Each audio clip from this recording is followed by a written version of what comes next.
chegou o momento da oração. Provavelmente foi nesse lugar em que Jesus orou por você e por mim.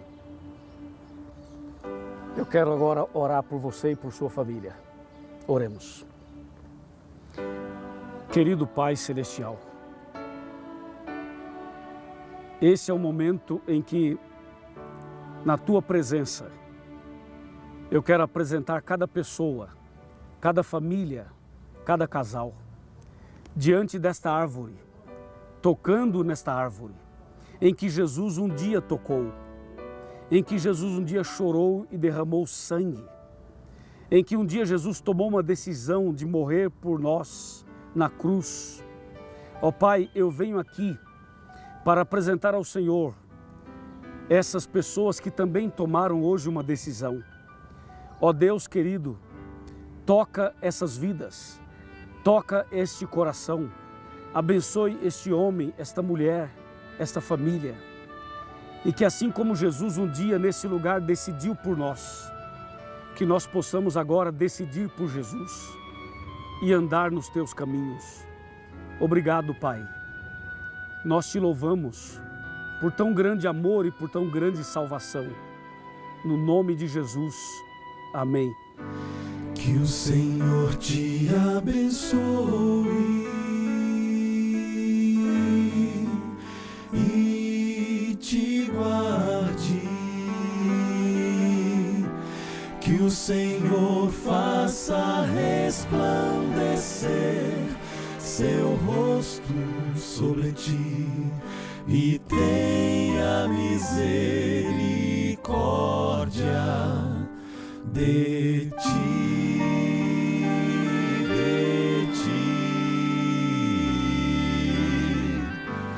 Que o Senhor sobre ti levante o seu rosto e te dê a paz, e te dê a paz.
Que maravilha!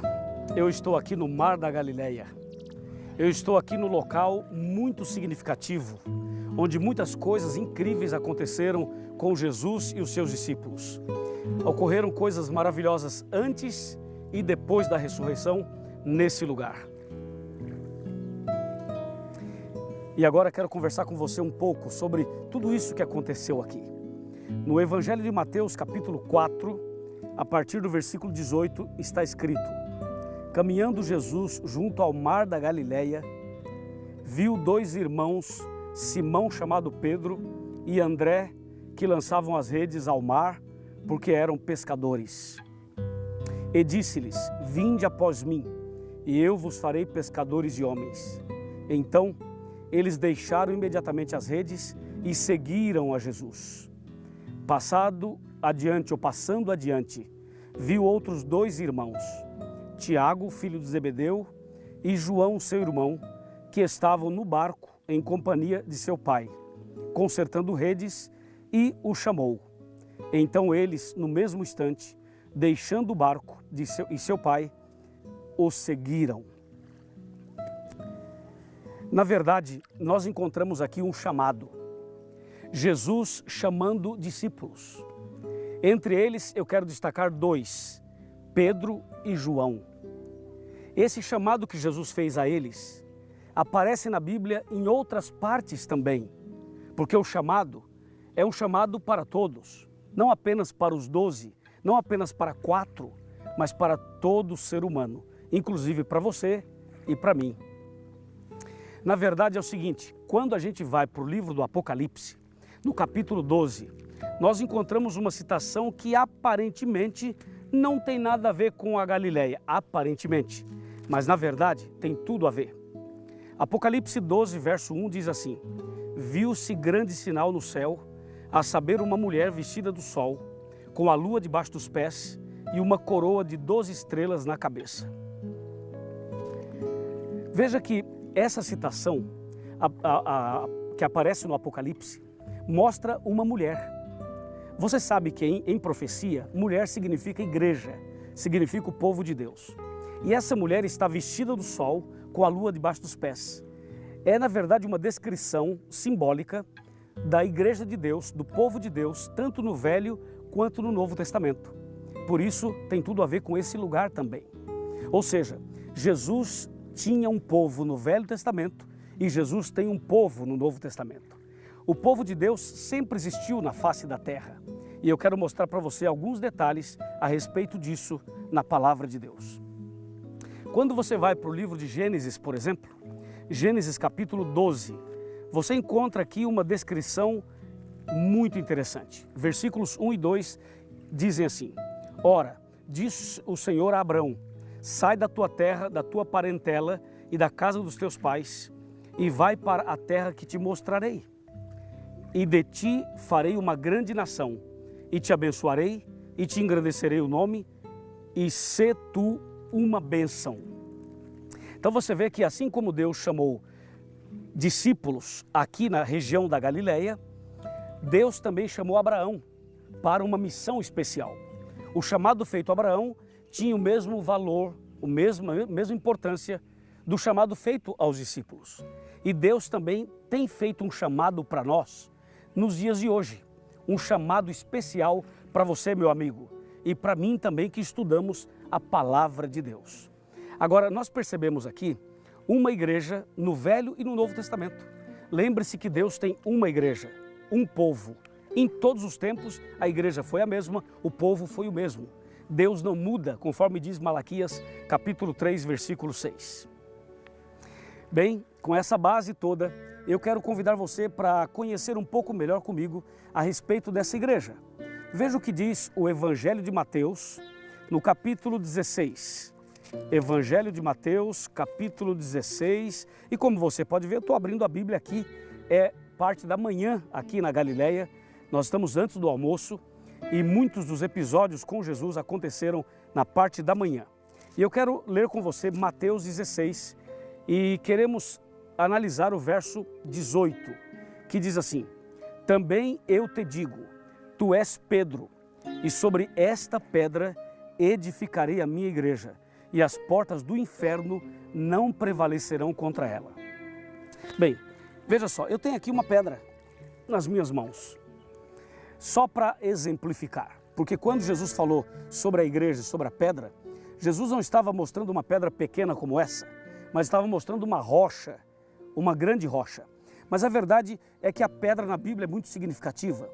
E Jesus disse, tu és Pedro, mas sobre esta pedra edificarei a minha igreja. E por que sobre a pedra? Porque pedra é símbolo de eternidade, é símbolo de firmeza, de estrutura, é símbolo de confiança. E a rocha representa Jesus Cristo. A igreja de Deus não seria fundada sobre Pedro, mas seria fundada sobre a rocha. A igreja verdadeira teria Jesus como cabeça e como estrutura, Por isso que a mulher de Apocalipse 12, ela tem a lua debaixo dos pés e iluminada pelo sol, para mostrar que Jesus Cristo é o Senhor da igreja, é o cabeça da igreja, é aquele que coordena, que dirige o seu povo, que chama e que dirige, que chama e que coordena. Jesus é, na verdade, o Senhor da igreja de todos nós. Voltando para o texto bíblico, eu queria que você prestasse atenção comigo numa coisa. Deus, quando chama Abraão e diz, farei de você uma grande nação, Deus, na verdade, está prometendo a ele, de fato, uma nação, uma prosperidade. E foi isso que aconteceu com Abraão. Exatamente isso. Quando Abraão casou-se com Sara, os dois não poderiam ter filhos. Mas um dia, Deus deu um filho a esse casal. E esse filho se chamou Isaac. Isaac casou com Rebeca e tiveram filhos. Destacamos Esaú e Jacó. Jacó, neto de Abraão, um dia teve um encontro com Deus numa madrugada. E nesse encontro com Deus, Deus converteu o coração de Jacó, converteu os seus pensamentos e mudou até o seu nome. E Jacó passou a se chamar Israel, ou seja, aquele que venceu, aquele que é vencedor mediante a graça do Senhor Jesus. Então, Jacó, convertido, agora se chama Israel. Israel casou-se, teve 12 filhos, e com esses 12 filhos ele forma exatamente 12 tribos. E com essas 12 tribos surge uma grande nação, um grande povo, que recebeu o nome do neto de Abraão, que é exatamente Israel, cumprindo exatamente a promessa de Deus a Abraão. E você sabe que Israel tinha uma igreja, uma religião, e a religião de Israel era a religião judaica. Portanto, os discípulos eram judeus e Jesus Cristo era judeu. Os judeus seguiam os princípios da Bíblia, guardavam os mandamentos. Os judeus seguiam os princípios de saúde, os princípios da Bíblia que nós conhecemos hoje.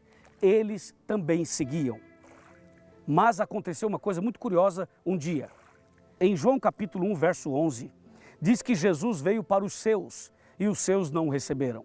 Em outras palavras, Israel como nação, não recebeu Jesus Cristo, mas pessoas, indivíduos, israelitas individuais, como os 12 apóstolos, como outros seguidores, como aquela multidão que seguia Jesus, essas pessoas entenderam o chamado e aceitaram, claro, a Jesus no seu coração.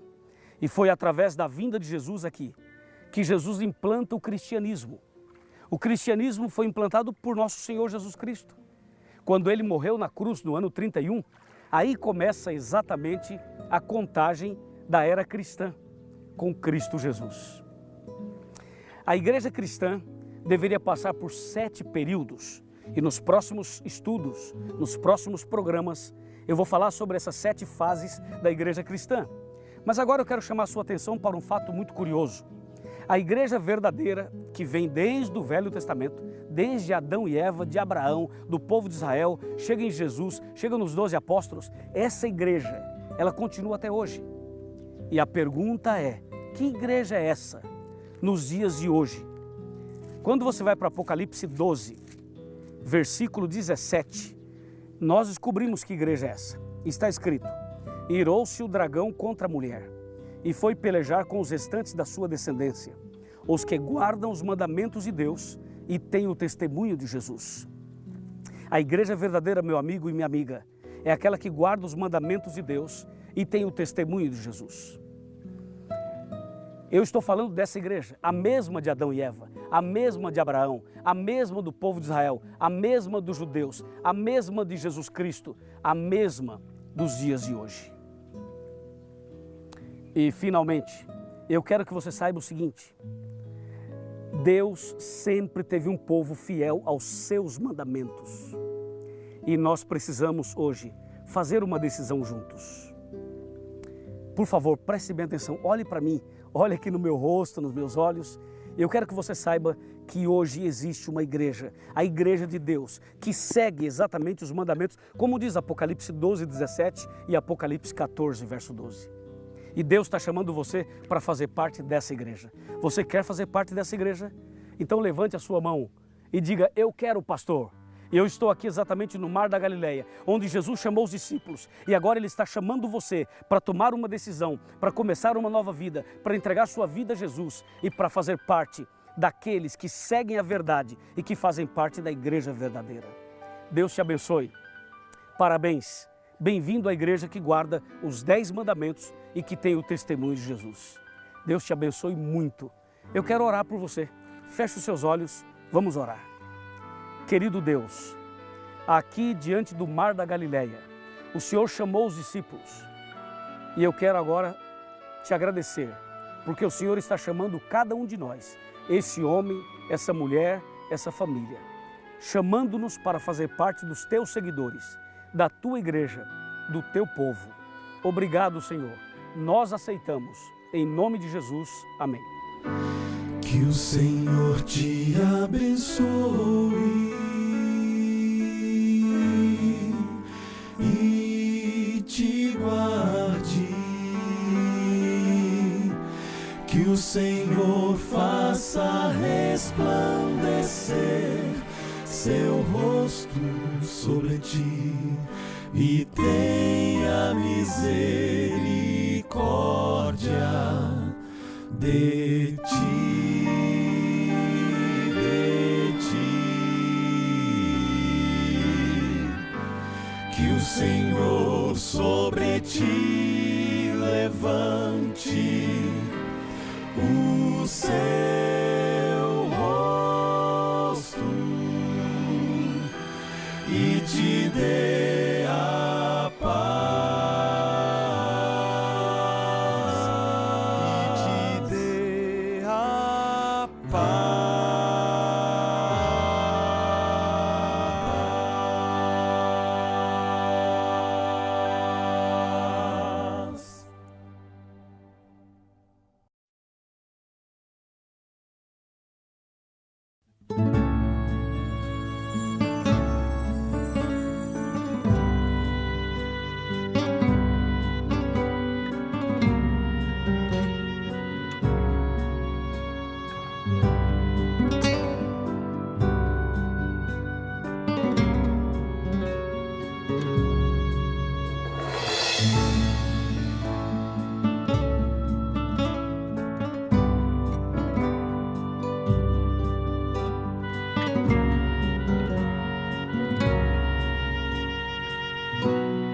Eu estou aqui na ilha de Patmos, diante do mar Egeu, na Grécia, para dizer para você sobre a esperança. A esperança é Jesus. E no passado, tentaram acabar com a nossa esperança, tentaram destruir a nossa esperança, mas não conseguiram, porque a esperança não morre. A esperança é Jesus. Em Apocalipse capítulo 1, versos 10 e 11, está escrito: Achei-me em espírito no dia do Senhor e ouvi por detrás de mim grande voz como de trombeta, dizendo: O que vês, escreve em livro e manda às 7 igrejas: Éfeso, Esmirna, Pérgamo, Tiatira, Sardes, Filadélfia e Laodiceia. Eu quero convidar você para fazer um estudo profundo e ter uma visão geral, panorâmica, das 7 igrejas do Apocalipse. Essas 7 fases começaram na cruz do Calvário no ano 31 e vão terminar, sabe quando? Quando Jesus voltar. Prepare o seu coração para entender essa grande verdade mostrada, revelada aqui na ilha de Patmos.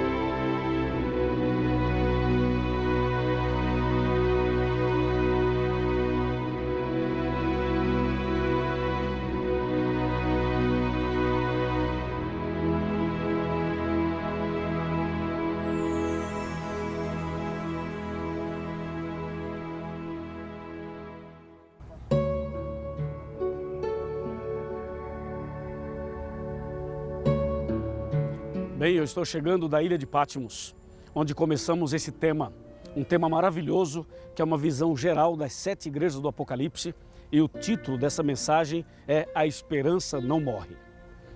Para você ter uma ideia, do que a Bíblia fala, o livro do Apocalipse especialmente, sobre as 7 igrejas, nós vamos dar uma passada agora nos capítulos 1, 2 e 3 do livro do Apocalipse. Para isso, vamos abrir a Bíblia Sagrada para começar ou para continuar esse estudo tão maravilhoso. Em Apocalipse capítulo 2, versos de 1 a 7, nós temos a primeira carta de Jesus a Éfeso.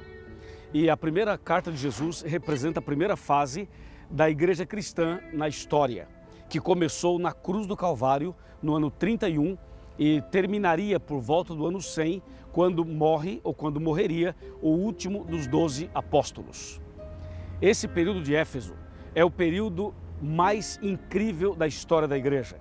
É quando a igreja primitiva pôde viver, pôde praticar de verdade os princípios da palavra de Deus. Era a igreja realmente dos sonhos de Deus. Foi exatamente no período de Éfeso que Deus derramou o poder do Espírito Santo, a chuva do Pentecostes, e os discípulos pregaram e fizeram maravilhas e muitas pessoas foram curadas, a igreja era unida, as pessoas iam de casa em casa, repartiam o pão, eles viviam unidos na mesma fé. E em um sermão só, Pedro, o apóstolo, ele pregou e levou ao batismo cerca de 3.000 pessoas. Imagina isso? Pois é, Éfeso é esse período impressionante, o período em que a igreja realmente viveu essa experiência maravilhosa. É a era, portanto, apostólica, quando os discípulos dirigiam a igreja. Esse período passou, a igreja se manteve firme, se manteve fiel aos mandamentos de Deus, à guarda do sábado, aos princípios todos da Bíblia Sagrada. Só que depois do ano 100, então a igreja passa por uma outra fase, a fase de Esmirna, que vai do ano 100 até o ano 313 a 323, mais ou menos. É o período em que a igreja continua firme na fé, continua obedecendo os mandamentos de Deus, continua guardando o sábado, só que agora Satanás começa uma perseguição terrível contra os cristãos. Ou seja, a pressão do inimigo era para que os cristãos abandonassem os seus princípios, abandonassem a Bíblia e abandonassem a obediência aos mandamentos de Deus. Essa perseguição no período de Esmirna, que está no capítulo 2, de 8 a 11, no verso 10, fala que haveria 10 anos de perseguição, ou seja, eles seriam provados por 10 dias proféticos. São 10 anos literais. Esmirna, a igreja se manteve firme, porém, Diocleciano, usado inclusive pelo inimigo, usando a força do império, a força do Estado, perseguiu e matou muitos cristãos. Foi o período então da perseguição e do martírio. Aí chegamos no terceiro período, que é Pérgamo, e isso já nos faz lembrar do Coliseu, que está aqui, e também do portal ou do arco, que é de Constantino. Pérgamo. Pérgamo é o período que vai do ano mais ou menos 313 ou 323 até o ano 538. Esse foi o período mais difícil da história da igreja cristã. Por quê? Porque foi em Pérgamo que as verdades bíblicas começaram a ser jogadas por terra. Em Pérgamo, Constantino toma uma decisão de acabar com a perseguição aos cristãos. Então aquela perseguição que aconteceu em Esmirna acabou. E aparentemente estava reinando a paz. No entanto, essa estratégia foi muito pior do que se houvesse uma perseguição, entende? Sabe por quê? Porque foi a era dos compromissos, das alianças. Foi exatamente quando igreja e Estado se uniram, quando política e religião deram as mãos. E Constantino até, ele se demonstrou cristão e chegou a dizer que havia se convertido ao cristianismo. Mas a verdade é que ele nunca se converteu. Eu estou aqui exatamente diante desse arco, que é o arco ou portal de Constantino. Então Pérgamo revela e mostra esse período em que, de uma maneira muito sutil, o inimigo começa a misturar verdades com mentiras. E a visão pagã entra na igreja. Ideias espíritas entram na igreja. E o resultado é que no dia 7 de março do ano 321, então é feito um documento, e esse documento diz que o dia do Senhor não é mais o sábado, e sim o primeiro dia da semana, o domingo, e mais tarde se transformaria num mandamento. Pois é, amigo. Foi isso que aconteceu no ano 321. O primeiro decreto oficial mudando o dia de guarda do sábado para o domingo. Isso foi no período de Pérgamo, que vai exatamente até o ano 538 aproximadamente. Então, esse período de Pérgamo também é um período em que começa a surgir um movimento que faz surgir a Igreja de Roma, a Igreja Romana, que passa então a partir daí ser uma figura de destaque na história. Uma figura de destaque na história bíblica e na história geral. Agora, quando Pérgamo termina por volta do ano 538, a estrutura toda está montada e, de acordo com a Bíblia, aqui no livro de Apocalipse, no capítulo 2, versos de 12 a 17, a Bíblia diz no verso 13: conheço o lugar em que habitas, que é onde está o trono de Satanás. Então você percebe que o inimigo estabeleceria o seu trono dentro da igreja cristã. Ou seja, a igreja cristã agora começa a viver um momento difícil, porque mistura cristianismo com paganismo, mistura o certo com o errado, a luz com as trevas. E isso dá início a uma nova configuração, a uma nova fase da igreja cristã. Então, quando chegamos no ano 538, o bispo de Roma recebe a autoridade suprema e ele passa agora a ser não somente um pastor, mas também um chefe de Estado. E aí entramos na quarta fase da igreja cristã, que é a fase de Tiatira, que vai de 538 até 1798, ou seja, 1260 anos. Só que no meio desse período, nós destacamos o ano de 1517, que foi o ano em que Martinho Lutero se levantou para dar início à reforma protestante do século XVI. Tiatira, portanto, é o período da apostasia total. É quando a verdade de Deus é jogada por terra totalmente e quando então a igreja romana, aquela mencionada em Apocalipse 17, aquela mulher meretriz, ela se levanta com todo o poder.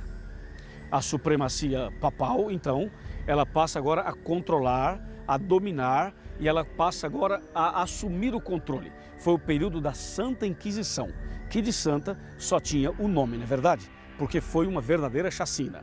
Santa Inquisição, isso também inclui o período da Idade Média e o período de Tiatira é aquele período em que a igreja verdadeira teve que fugir para manter a verdade.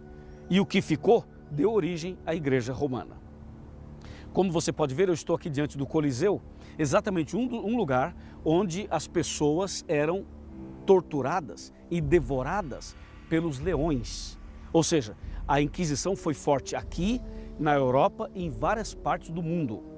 Essa é uma região muito significativa, especialmente para o período de Tiatira, ok? Quando foi o período da terrível perseguição da Idade Média e que, se Deus não fizesse uma intervenção, nenhuma pessoa escaparia.